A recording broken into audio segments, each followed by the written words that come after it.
Most founders think funding is about venture capital. Investors know it's actually about alignment, patience, and control. And that misunderstanding costs startups not just millions, but ownership, direction, and sometimes their entire future. Because while founders chase VCs and pitch decks, there's a quieter, far more powerful player operating behind the scenes. Family offices. They don't chase hype. They don't follow trends. And they don't need your startup.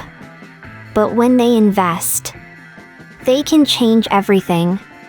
Today, we break down what family offices really are, from both an investor and founder perspective, and why understanding them might be one of the most strategic advantages you can have. A family office is a private organization that manages the wealth, investments, and long-term interests of ultra-high-net-worth families. We're not talking millions. We're talking hundreds of millions, sometimes billions. Unlike venture capital firms, family offices invest their own capital, not other people's money. This changes everything. They exist to preserve, grow, and strategically deploy wealth across generations. And that means they think long-term.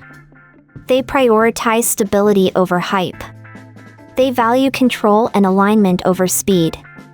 Where do they fit in the startup life cycle? Late seed to growth stages, most common. Increasingly active in early-stage deals. Often participate alongside VCs, but with different motivations. Who cares about them?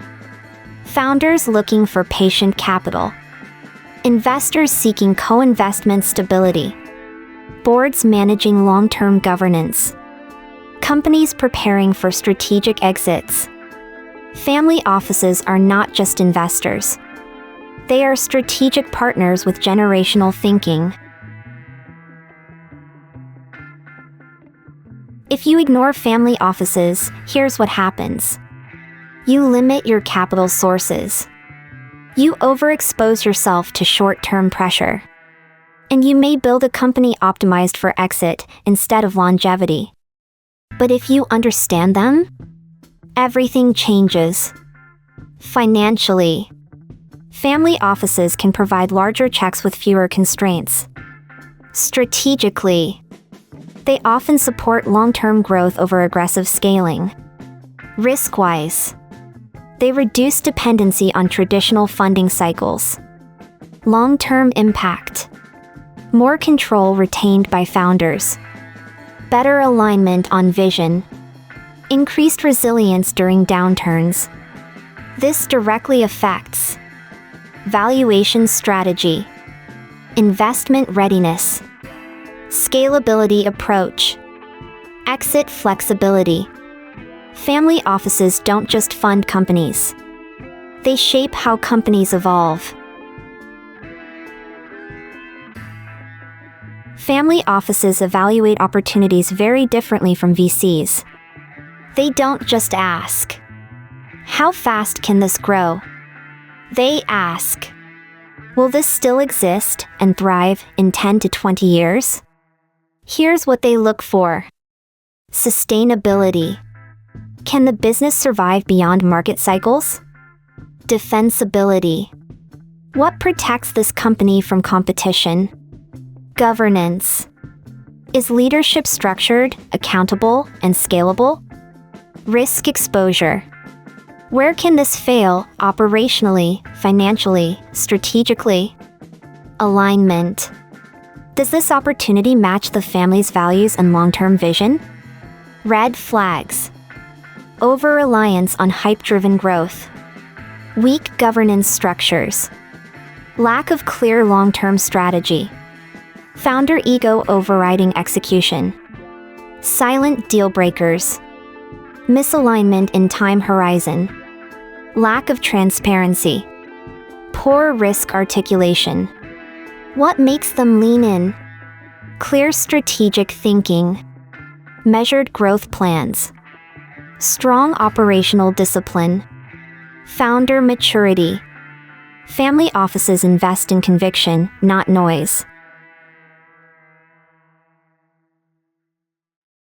This isn't about blaming founders. It's about elevating thinking. Here's where most founders go wrong. Myth 1: family offices are just slower VCs. Reality: they are fundamentally different investors. Myth 2: they don't take risks. Reality: they take calculated, long-term risks, often bigger ones. Myth 3: they only invest late stage. Reality: many are moving earlier to capture value sooner. Execution gaps: poor understanding of investor psychology, generic pitch strategies, lack of tailored communication, strategic blind spots, ignoring governance early, over-optimizing for valuation instead of sustainability, misaligned exit expectations. The biggest mistake? Treating all capital as equal. It's not. Let's make this actionable. Here's how founders should evaluate their readiness for family office investment. Step 1: strategic clarity. What is your long-term vision, 10+ years? Are you building for exit or endurance? Step 2: risk mapping. Identify operational, financial, and market risks. Show how you mitigate them. Step 3: governance structure. Clear roles and responsibilities. Accountability mechanisms. Decision-making frameworks. Step 4: financial discipline. Realistic projections. Sustainable growth assumptions. Clear capital allocation strategy. Step 5: alignment positioning. Why should this family office invest in you? How does your business align with their interests? Key questions founders must ask. Would I invest in this company for 20 years? What happens if growth slows? Where could this break? Let's compare two startups. Startup A, the VC-only approach. Focused purely on rapid growth. Weak governance. Over-promised projections. Result: quick funding, followed by pressure. Misaligned expectations. Down round within 18 months.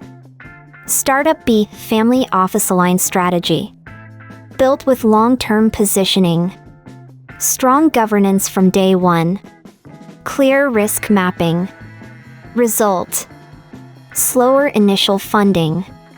Stronger investor alignment. Higher valuation over time. Sustainable growth. The difference? Not the idea. The structure. Here's what most people miss. Family offices influence more than capital. They shape ecosystems. Second-order effects. They stabilize markets during volatility. They influence governance standards.